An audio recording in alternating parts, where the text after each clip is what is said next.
반갑습니다. 이번 시간에는 여름용 면티 소재를 가지고 나그랑 솜의 면티를 만들어 보겠습니다. 우리가 일반적으로는 다이마루 소재의 원단을 구매하게 되면 먼저 선세탁을 하여라 라고 되어 있습니다. 그런데 여름 면티 같은 경우에는 굳이 선세탁하지 않으셔도 되시겠습니다. 왜? 원단이 얇기 때문에 수축률이 생각보다 많지 않습니다. 그리고 입으면 다시 잘 늘어나기 때문입니다. 이유를 살펴보면 겨울 원단의 같은 다이마루라고 하여도 이 원사 자체 실의 두께가 겨울 원단의 실의 두께와 여름 원단의 실의 두께는 아주 차이가 나게 됩니다. 처음부터 이 실이 두껍진 않았습니다. 아주 가는 실을 여러 겹을 이렇게 모아 꼬아서 두께를 만들어 줬겠죠. 이 두께를 만든 걸 대바늘로 뜨개를 하는 식으로 만든 게 이런 다이마루 원단입니다. 그래서 만약 실실과 날실로 제조하는 직기질 종류랑 비교를 해보면 같은 10cm 정사각형을 만들어서 실의 부피와 무게, 길이를 만약 환산해 보면 얘가 다이마루가 가지고 있는 무게, 부피, 그리고 실의 총 길이가 엄청나게 직기랑 차이가 나죠. 실실 날실로 엮은 것보다 이렇게 많이 꼬아서 만들었기 때문에 다이마루 원단은 훨씬 무겁기도 하고 겨울 원단은 두께를 줘서 많이 이렇게 꼬아놨기 때문에 따뜻한 체온이 이 안에 보관이 되어서 보온성을 높여주게 됩니다. 자, 그런데 그에 비하여 여름 원단 같은 경우에는 아주 가는 실을 얇게 만들죠. 그렇기 때문에 같은 10cm, 10cm 사각형을 가지고 환산해 보면 겨울용에 비하여 엄청나게 차이나게 아주 10분의 1 이렇게 차이나게 원사의 길이가 또 무게가 작습니다. 그래서 전체적으로 수축률이 겨울용에 비하여 훨씬 적습니다. 그래서 만드실 때 어차피 우리가 원단들을 손으로 주물러서 가지런하게 정연을 해서 말릴 수 없습니다. 보통 주물럭거리거나 편의성에 의해서 세탁기로 돌리게 됩니다. 그러면 오히려 더 많이 비틀어집니다. 그래서 결론적으로는 여름 원단은 선세탁하지 않고 하십니다. 물론 종류에 따라서 여름 원단도 인견 같은 경우 레이온 실의 꼬임을 이용해서 만든 그런 원단들은 또 세탁을 미리 해서 수축을 시켜줘야 하는 경우도 많이 있습니다. 그런 경우를 빼고 일반적으로 싱글 정도는 안 하셔도 된다. 말의 결론은 그거였습니다. 이제 수축률이 있는 다이마루 원단 중에서 싱글로 면티를 만들어 보겠습니다. 기본적인 재봉은 오버록으로 합니다. 연결선들은 오버록, 옆선도 연결선이죠. 오버록으로 합니다. 밑단의 종류는 원래는 쭉쭉 늘어나라고 3봉 또는 커버 스티치를 이용해서 늘어남을 충분히 감수할 수 있는 바느질을 해야 됩니다. 하지만 대부분 3봉이나 커버 스티치가 보유하고 있지 않기 때문에 그 대신에 우리는 오버록을 이용해서 재봉을 하게 될 겁니다.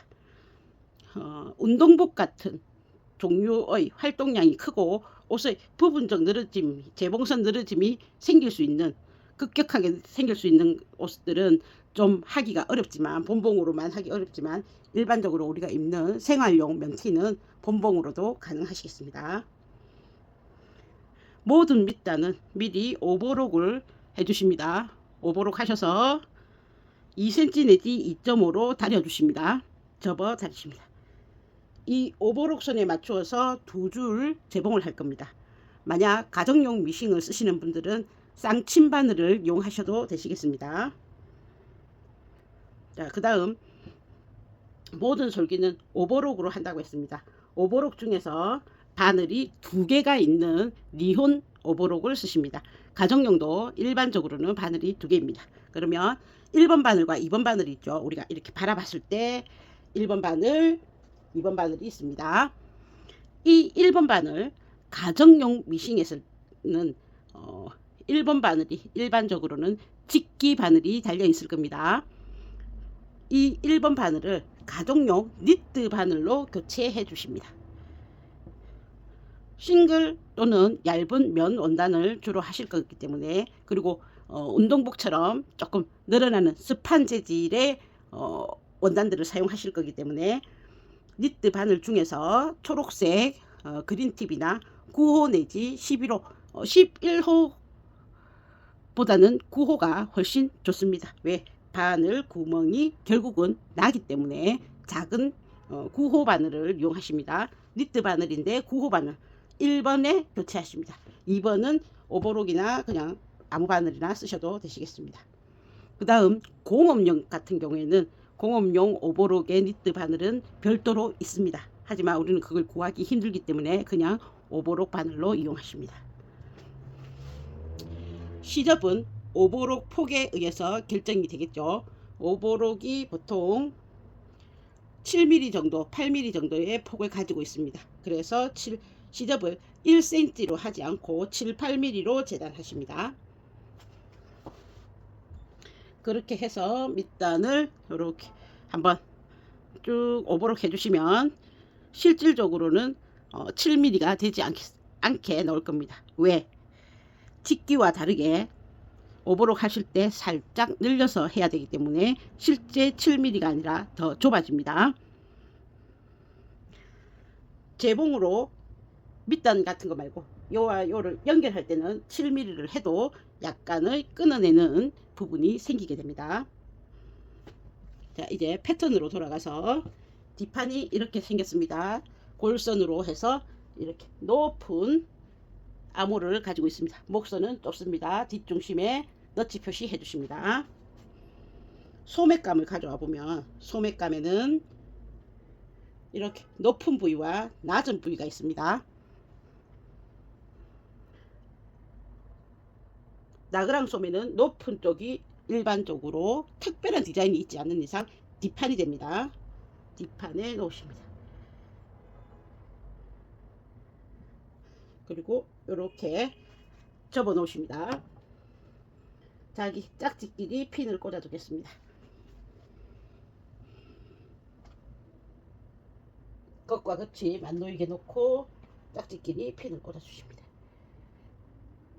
네, 이렇게 반 접고 소매를 반 접으면 앞판 쪽 짧은 아몰이 나올 겁니다. 그 위로 앞판을 올려놔 주십니다. 서로 겉과 끝이 보이도록 놓아 주십니다. 자, 얘들도 짝지니까 핀을 꽂아 주겠습니다. 왜 이걸 하느냐? 순간 짝지를 잊어버리고 앞판과 뒷판을 잊어버리고 반대편 소매에 부착할 때도 있기 때문에 미리 짝짓끼리 연결을 해 놓으시면 좋습니다.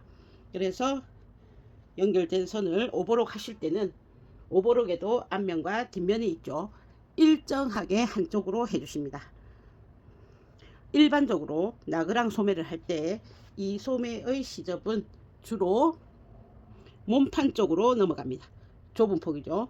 브라우스나 자켓류 같은 경우에는 자켓, 코트는 가름솔 하십니다. 그리고 블라우스는 소매 쪽으로 보내주십니다. 자, 그 말은 여기에 시접이 어느 쪽으로 가든 사실은 크게 상관이 없다. 그거는 밖으로 보였을 때 디자인과 옷의 소재에 따라서 한쪽으로 시접을 넘기기가 어려운 건 가름소를 한다. 그죠? 그리고 소매의 모양을 조금 부각시키기 위해서는 소매 쪽으로 보내야 된다. 이러한 결론에 의했기 때문에 어느 쪽으로 보내도 상관은 없지만 대신에 이 옷의 네 곳의 재봉선은 일괄적으로 한 곳을 향하도록 해야 된다. 그러면 이제 소매 쪽에서 오버록을 치면 소매 쪽에 오버록 앞면이 나오니까 몸판 쪽으로 시접이 넘어가게 되겠죠.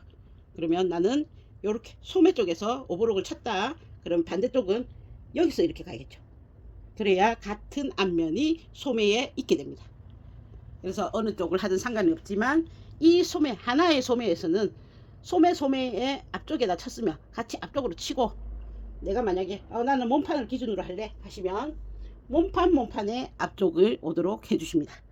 자, 어렵지 않죠? 그렇게 해서 네 곳을 먼저 오버록을 해 주십니다.